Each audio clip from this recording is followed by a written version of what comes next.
Now let's talk to former Attorney General and Commissioner of Justice in Kwara State, Senior Advocate of Nigeria, Salman Jawando. Thank you for joining us on the news this hour. From what you saw yesterday, more than 12-hour judgment, a unanimous decision by the 5 justices. Would you say it's safe to say at this point that the credibility question that characterized the February presidential election has been finally resolved after that judgment?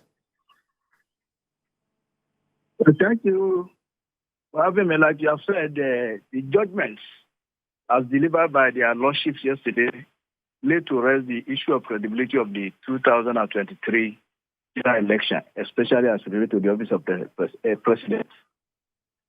And let me say that judgment, the 3 judgments, are watershed in the annals of political development in Nigeria and the administration of justice. If you look at the judgment, every minute detail was addressed by their lordship. Every minute detail. Even issues that were brought in or smuggled in, their lordship addressed those issues. And that's why you notice the judgment was between 10 o'clock in the morning and 10 in the evening. That is 12 square hours. That is unprecedented in the history of Nigeria. So, for me, that judgment is a watershed in the history of Nigeria. And it also shows that our judges and justices are men who can stand up to blackmail, character assassination, arm twisting, and scandalization. You remember that before the judgment, even to the extent that there were billboards in Abuja, all eyes on the judiciary. You have T-shirts, you have biros, all eyes on the judiciary.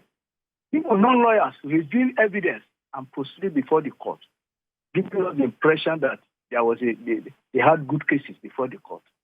But for those who have been following, especially the legal minds, you know that those cases, in most cases, the issues raised there were not even supposed to be in court.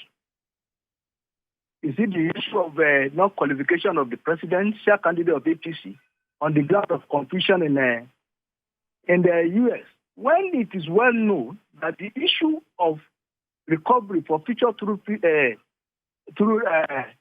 civil action is not a conviction either in the U.S. or in Nigeria. And if you look at the Constitution of Nigeria, that this is the consecration of somebody aspiring to be president under Section 137(1)(e). In fact, even if it were Nigeria, somebody was convicted of offense involving dishonesty or violation of code of conduct. After 10 years, that person can still contest election. So even if it were a conviction, we are talking of something that took place about almost 40 years ago.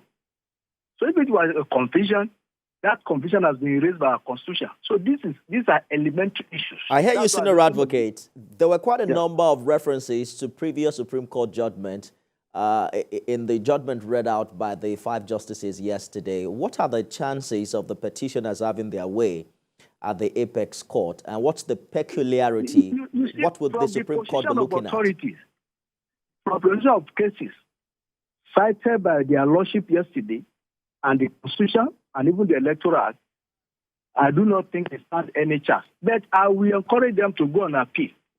And you know why? One, so that they will exhaust the process. That nobody will say, they will not say that at the end of the day, some people prevail on them that they should not go on appeal. Two, so that the Supreme Court can come hard on them. Because I have thought that the justice of the Court of Appeal will have awarded heavy and costly costs against the respondent and made it payable by lawyers. Because some of these issues are issues that even law schools will not pursue in court. And that's why they embark on scandalization of judiciary. It is unprecedented in this country that a group of people will, because of an election they have lost globally, try to scandalize judiciary, just to untwist judiciary to give judgment in their favor when laws and facts are against them. So I want them to go to Supreme Court. Let them go there. Because the attitude of Supreme Court now is if you come with frivolous cases, they will damnify you in heavy cost and to be paid by lawyers. So let them go. It's good for the system. Senior Advocate of Nigeria, Salman Jawando, thank you for sharing your thoughts with us on the news this hour. Thank you. Thank you very much.